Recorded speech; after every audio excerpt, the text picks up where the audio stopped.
Konnichiwa guys, कैसे हो आप सब। जापान सिंह के एपिसोड नंबर 8 में आप लोग का हार्दिक स्वागत है। और एपिसोड नंबर 8 की शुरुआत में हमें दिखाया जाता है जहाँ पे जो अंकल है वो कुछ ज़्यादा ही खांसने लगता है और उसके मुंह से खून निकलने लगता है। और फिर तभी अचानक से आयुमु के भाई का भी तबीयत खराब होने लगता है और तभी वो अंकल बताता है कि इसको सी सिकनेस हुआ है, ये लो टैबलेट खा लो, मगर मेरे पास कोई भी मतलब वाटर नहीं है तो तुम्हें ऐसे ही खाना पड़ेगा। और फिर तभी वो लोग वो टैबलेट खा लेते हैं बिना पानी के। और फिर वहीं पे जो वो अंकल होता है वो अपने आप को सहानुभूति दे रहा होता है कि ये जो चोट है कुछ भी नहीं है, ऐसे बहुत सारे चोट मुझे लग चुके हैं तो मैं जिंदा रहूंगा और मैं तुम दोनों को प्रॉमिस करता हूँ कि तुमको सेफ जगह पे ले जाऊंगा। और वहीं पर आयुमु का भाई पूछता है क्या बाकी सब सेफ तो है ना। वो आयुमु बताती है हाँ वो लोग सेफ तो होंगे। और फिर तभी हमें कुछ देर बाद का सीन दिखाया था जहाँ पे आयुमु उठती है और वो देखती है कि उसके बोट पे पूरा सी बर्ड्स होते हैं और वो उनको भगाती है। और फिर अचानक से वो देखती है कि वो जो सी बर्ड्स होते हैं वो कुछ खा रहे होते हैं और वो देखती है कि वो जो अंकल होते हैं वो मरा हुआ रहता है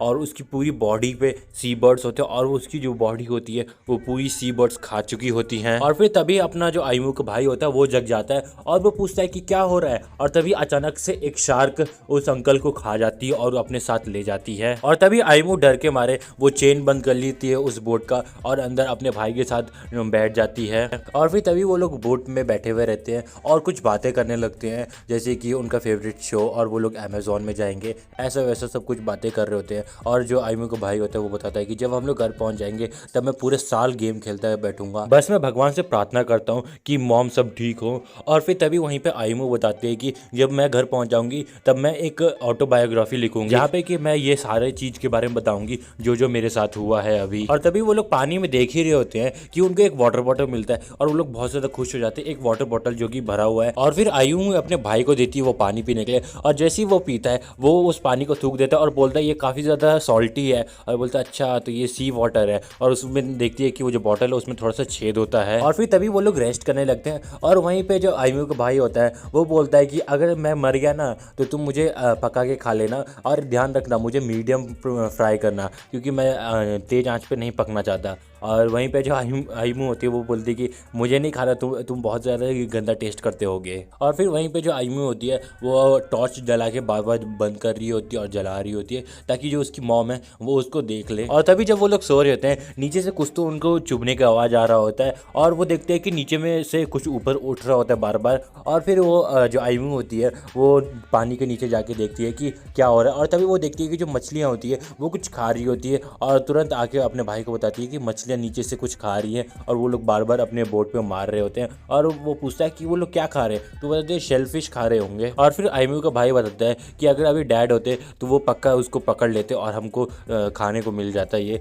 और फिर तभी वो लोग सो जाते हैं और फिर अचानक से हमें दिखाया जाता है वो जो बोट था उसके चेन कोई खोल रहा था और उसके डैड होते हैं। बेसिकली ये लोग सपना देख रहे होते हैं और वो लोग सपना ये देख रहे होते हैं कि उनके डैड आए हैं और उनको ले जाने के लिए। और वो लोग बहुत ही खुश होते हैं कि उनके डैड जिंदा है और वो बोलते हैं कि मुझे लगा कि आप मर गए थे मगर वो आप तो जिंदा हो। तभी उसका जो डैड होता है वो बताता है कि नहीं नहीं तुम्हें ऐसा क्यों लगा मैं मर गया, मैं तो जिंदा हूँ, देखो मैं तुम्हारे सामने हूँ। और फिर वहीं पे आयुमु जग जाती है और रोने लगती है अपने डैड को याद करते करते। और फिर तभी हमें सी फ्लाइंग फिश दिखाया जाता है जहाँ पे कि वो मछली उड़ रही होती है और तभी अचानक से वो एक चील आ जाती है और उसको उठा के ले जाती है। और फिर हमें दिखाया जाता है अचानक से जो आयुमु और उसका भाई होता है वो देखते हैं कि उसके जो बोट है उसके ऊपर एक चील बैठी हुई रहती है और आयुमु उसको टांग पकड़ लेती है और अपने बोट के अंदर ले आती है और उसको दबोच लेती है। और फिर जैसे ही वो चील का मुंह दबाती है तुरंत वहाँ पे उसके मुंह से 2-3 मछलियाँ निकल आती हैं और फिर वो लोग वो कच्ची मछली को ही पका के मतलब बिना पकाए खाने लगते हैं। और वो लोग खा ही रहे होते हैं तभी अचानक से उनके बोट में पानी भरने लगता है और फिर वो लोग वो छेद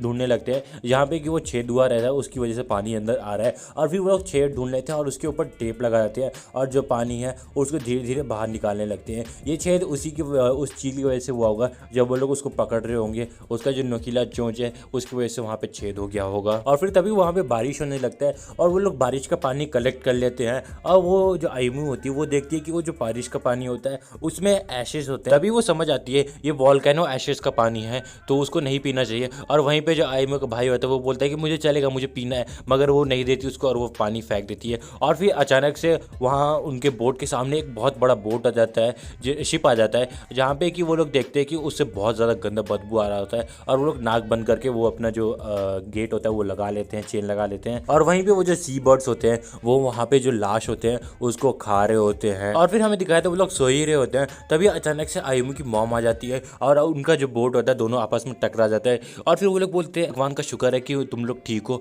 और फिर वो लोग उस बोट पे बैठ जाते हैं और फिर वो लोग आगे बढ़ने लगते हैं बोट चला के। और कुछ देर बाद जो कोगा होता है वो बताता है कि जो मिस्टर ओनोडेरा है उन्होंने जो ये नंबर लिखा है ये एक कोऑर्डिनेट्स है। और तभी जो आयुमू का भाई होता है वो बताता है कि मुझे दिखाओ मैं देखता हूँ। और फिर वो लोग कोऑर्डिनेट्स देखता है और बताता है कि हिरोशिमा का ईस्ट का जगह है। और वो आयुमू पूछती है तुम्हें ये कैसे पता? तभी वो बताती है कि जो मैं गेम खेला था उसमें ये वाला लोकेशन था तो मुझे नंबर याद रह गया। और फिर तभी उनके सामने एक बड़ा सा सवाल आ जाता है कि हम लोग उस डायरेक्शन में जाएंगे कैसे, हमें कैसे पता कि ये वाला जो जगह है वो किस डायरेक्शन में है। और वहीं पे जो आयुमू का भाई होता है वो बोलता है कि हमें एक कंपास बनाना पड़ेगा जिससे हमें पता चल जाएगा कि हम किस डायरेक्शन में जा सकते हैं।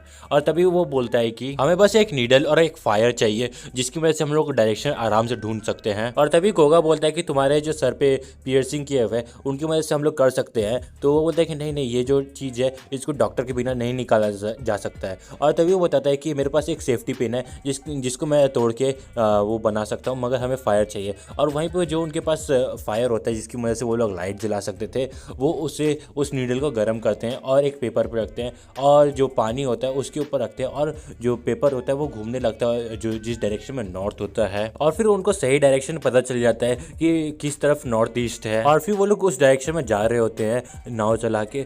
और फिर तभी अचानक से आयुमू के भाई को एक मोटर बोट दिखता है और वो लोग बोलते हैं वो देखो उधर एक मोटर बोट है। और फिर वो लोग उस मोटर बोट के पास जाते हैं और उस मोटर बोट पे चढ़ जाते हैं और वो लोग ट्राई करते हैं कि जो मोटर बोट है वो चालू हो जाए। और तभी वो देखते हैं कि उस मोटर बोट में चाबी भी लगा हुआ रहता है और लोग स्टार्ट करने की कोशिश करते हैं। 2-3 बार में वो जो मोटर बोट होता है वो स्टार्ट हो जाता है, बट जो मोटर बोट होता है वो किसी चीज़ से नीचे बंधा हुआ रहता है जो कि काफ़ी गहराई में होता है। और फिर अचानक से मिस मूतो का जो डिवाइस होता है उससे आवाज़ आता है और उसका जो बेटा होता है वो पूछता है कि मॉम ये आवाज़ किस चीज़ का था?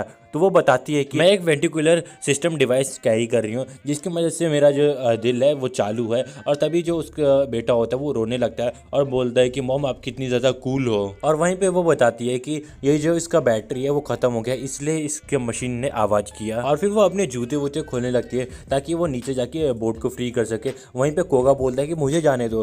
तभी वो बताती है कि नहीं नहीं मैं जाऊँगी क्योंकि मैं एक बहुत अच्छी स्विमर रह चुकी हूँ तो मुझे अपना स्किल अभी आजमाना पड़ेगा। और फिर वो जैसे ही पानी के अंदर जाती है वो नीचे जाके उसको पूरा रस्सी खोलने की कोशिश करती है और वो देखती है वो जो रस्सी वो और नीचे कहीं किसी चीज़ से बंधा हुआ रहता है तो वो उसको फ्री करती है और वो ऊपर आने लगती है। और वो धीरे धीरे ऊपर आ रही होती है मगर जो उसका बैटरी होता है वो ख़त्म हो चुका होता है और उसका जो ऑक्सीजन होता है वो भी ख़त्म हो चुका होता है जिसकी वजह से वो पूरा स्विम नहीं कर पा रही होती है और डिजी फील करने लगती है और अपने आप को मतलब फ्री छोड़ती है और वो अचानक से वहीं पे बेहोश हो जाती है और धीरे धीरे वो नीचे जाने लगती है। और तभी जो आयुमू होती है वो देखती है मॉम ऊपर आ नहीं पा रही होती है तो वो कूद जाती है और अपनी मॉम को वहाँ पानी से निकाल के बोट पे ले आती है और वो अपनी मॉम को उठा रही होती है मगर उसकी मॉम उठ नहीं रही होती है। और तभी जो कोगा होता है वो उसको CPR देने की कोशिश करता है और बहुत ट्राई करने के बाद उसकी जो मॉम होती है वो बिल्कुल भी नहीं उठती और वहीं पे जो उसकी मॉम का डेथ हो जाता है। और फिर जो अपनी आयुमू होती है वो भी बहुत ट्राई करती है अपनी मॉम को उठाने का